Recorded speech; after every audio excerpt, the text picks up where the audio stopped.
Emily quietly gave her first-class seat to a veteran she'd just met at the airport, just as her granddad taught her.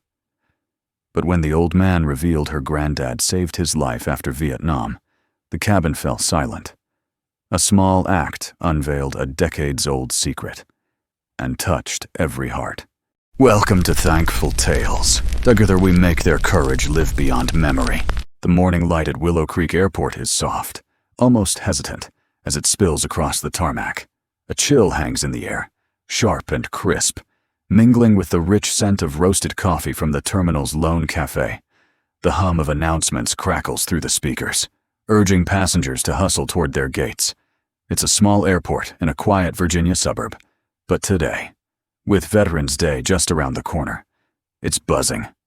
Flight 247 to Newark is boarding, and the narrow jet bridge is a tangle of rolling suitcases and hurried footsteps. Emily Harper. 27 sits in first class, a surprise upgrade. A rare stroke of luck. Her gray sweater's a bit frayed, her sneakers scuffed, and she looks out of place among the polished leather seats. A worn paperback rests in her lap, earbuds dangling loosely around her neck. All she wants is a quiet flight, a chance to recharge before seeing her mom after a grueling work week. She leans back, her gaze drifting to the window, but her mind wanders to Willow Creek evenings. She sees her grandfather, James Harper, in his old wooden armchair, the faint smell of cedar in the air. Veterans, he'd say, his voice warm, eyes alight. They're the ones who give quietly, those words, like a steady flame, guide her still, in economy. Henry Thompson, 78, moves slowly, his faded army jacket, adorned with a gleaming purple heart, tells a story of Vietnam without a single word. His leather satchel, heavy with memories, pulls at his shoulder, his gnarled hands grip the strap tightly. Some passengers steal glances, a few nod with respect, but most look away, as if his presence stirs something uneasy. Henry settles into a seat near the back, next to a disheveled businessman hammering away at his laptop and a fidgety kid kicking the seat in front. Minutes after the cabin door shuts, a sharp voice cuts through. "This old guy's taking up all my space." "How am I supposed to work?" the businessman snaps. Loud enough for heads to turn. Henry shrinks, clutching his metal, muttering an apology, his eyes fixed on the floor. Sarah, a tired single mom in row 15, watches with weary eyes. "Don't be like that." "Sweetie," she whispers to her son, "he's a hero." But no one speaks up. The silence in the cabin grows heavy, oppressive. Emily, half lost in her book, looks up. She leans into the aisle, catching sight of Henry, his voice low. The businessman still griping. Her grandfather's stories flood back tales of kindness, of honoring the silent soldiers, without a second thought. She presses the call button. Ellen, the flight attendant, appears. "I want to switch seats with the veteran in the army jacket," Emily says, her voice firm but gentle. Ellen blinks, caught off guard. "You sure first class?" Emily nods, a small smile breaking through. "My granddad, James Harper from Willow Creek, taught me to respect men like him. He deserves it more." Whispers ripple through first class. Clara, a middle-aged woman in glasses, murmurs to her neighbor. "She's giving up first class. That's rare." Emily grabs her bag and heads down the aisle, her eyes locked on Henry. He looks up, his deep brown eyes wide with surprise. "You sure, young lady?" he asks, his voice rough but warm. Emily extends her hand, her tone earnest. "Thank you for your service. Please, take my seat." Henry hesitates, searching her face for sincerity. Then, slowly, he takes her hand, his grip still strong, forged by years of resilience. "You're too kind," he says, his voice trembling slightly. As Henry makes his way to first class, passengers watch, some snapping photos. Emily slides into his cramped seat, tucking her long legs into the tight space, and opens her book, unfazed by the attention. But in that cabin, something bigger stirs a quiet story, like a breeze before a storm, just beginning to unfold. Henry Thompson steps into first class, his boots hesitant on the glossy leather floor. The plush seat, the wide space, it feels foreign, almost wrong. His deep brown eyes scan the curious stares of other passengers. Ellen, the flight attendant, hands him a soft wool blanket and a glass of water, her smile gentle as a breeze. "The young lady said you deserved this seat," she says softly. Henry nods, his fingers brushing the Purple Heart on his faded jacket. The faint smell of old leather pulls him back to Vietnam, to cold nights and endless wars. He gazes out the window, clouds drifting lazily, and says nothing. Down in economy, Emily Harper wedges her long legs into the cramped seat, muttering to herself, "These legs in this space, I'm gonna need yoga after this." She opens her book, trying to focus, but feels the sneaky glances from nearby passengers. Sarah, the single mom in row 15, whispers to her son, her voice warm with awe, "See that she gave her seat to the old soldier. That's kindness, kid." The boy nods, eyes wide. The businessman next to Emily, the one who griped about Henry, shifts awkwardly. "Never seen anyone do that on a flight," he mumbles, his voice quieter now. Emily flashes a small smile, flips a page, and pretends she didn't hear. But the calm doesn't last. Toward the back, another passenger's shrill voice cuts through, still grumbling about the old man taking up space from earlier, even though Henry's gone. First class for someone like that. Such a waste, he snaps, drawing annoyed glances. Sarah shakes her head, pulling her son closer. But no one speaks up. Emily's brow furrows, her grip tightening on her book.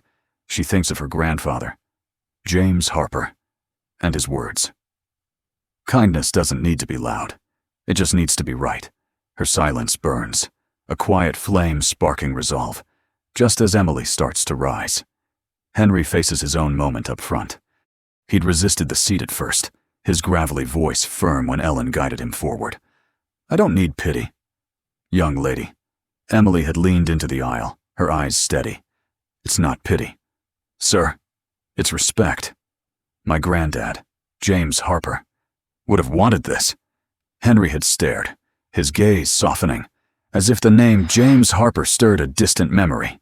He'd taken her hand, stood, and walked to first class, though pride kept him quiet. In first class, Clara, a middle-aged woman with glasses, smiles at Henry. "That medal's got a story, I bet," she asks, nodding at the Purple Heart.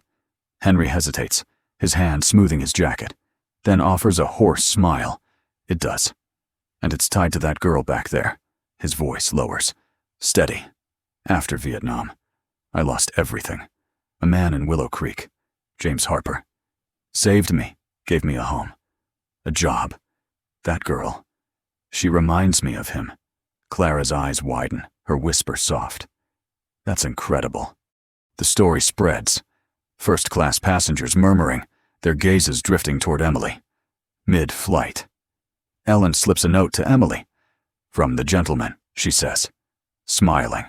Emily unfolds it, the shaky handwriting reading, "You remind me of the man who saved me.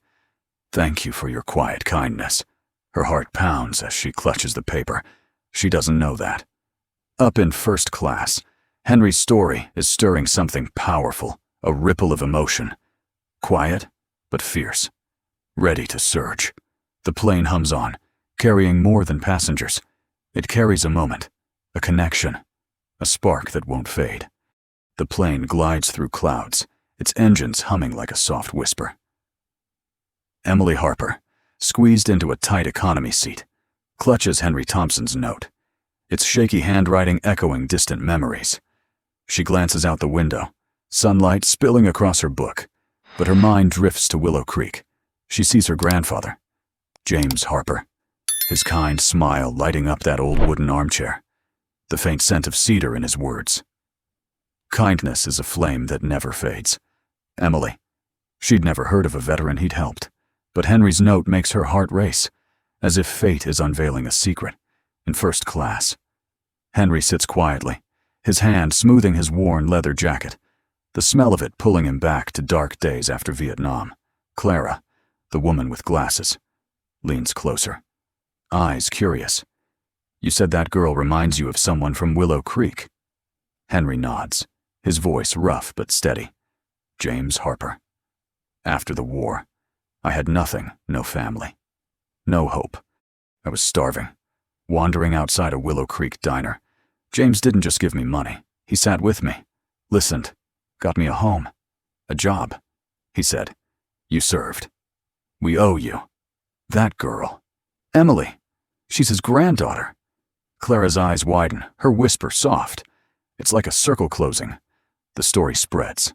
First-class passengers murmuring, their gazes turning toward economy. Sarah, the single mom, overhears, hugging her son tighter. Kindness like that's rare. "Kid," she whispers. Tom, a middle-aged man, chimes in. My dad was a veteran. Gestures like hers kept him going. The cabin feels heavy, thick with respect. Ellen, the flight attendant, kneels beside Emily. "Ms. Harper," she says softly. "The gentleman shared an incredible story about your grandfather. After Vietnam, James Harper saved him, gave him a home, a job, faith. Today, he says you're carrying on that legacy." Emily blinks, her book slipping from her hands. "My granddad?" she asks, voice trembling. She closes her eyes, picturing him smiling, as if he's here, proud. "I didn't know," she whispers, eyes misty.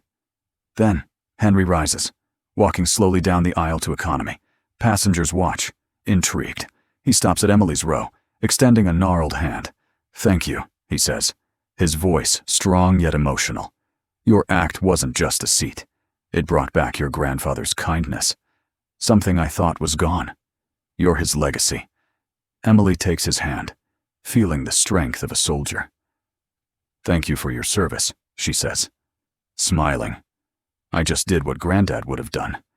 Sarah claps first, then Tom and a few others join, the warm applause blending with moved murmurs. Emily ducks her head, shy but warmed. "I probably look ridiculous," she mutters, making Sarah laugh. As the plane lands, airport staff announce a small event in the lounge to honor Veterans Day. Henry's invited to speak. Adjusting his veteran's scarf, his voice shakes.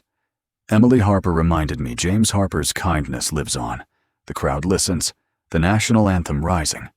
And Emily, at the back, feels her grandfather's smile, but in Henry's pocket, an unsent letter to James.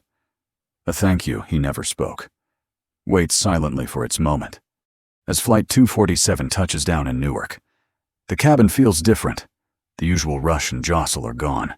Passengers move slowly, carrying the warmth of the story they've just witnessed. Emily Harper, tucked into her cramped economy seat, smooths Henry Thompson's note, its shaky script echoing her grandfather, James Harper.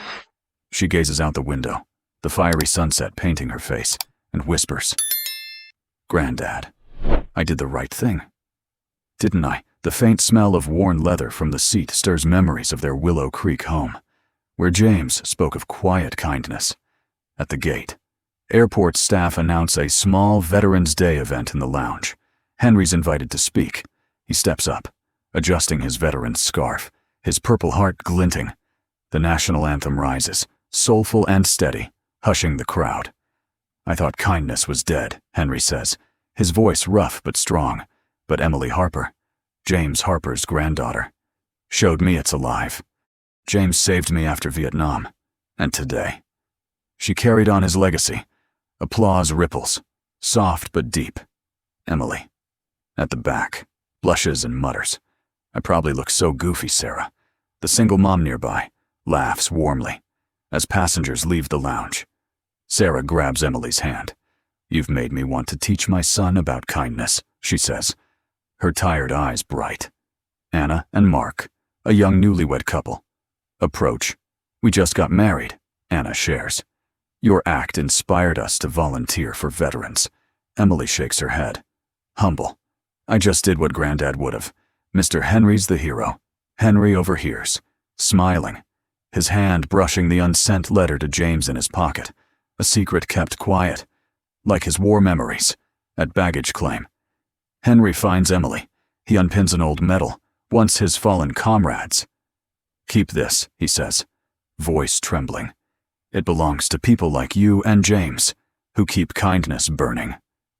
Emily holds the medal, its weight heavy, her eyes misty. "Thank you," she whispers, "for telling me about Granddad." She texts her mom, "Mom, Granddad saved a veteran."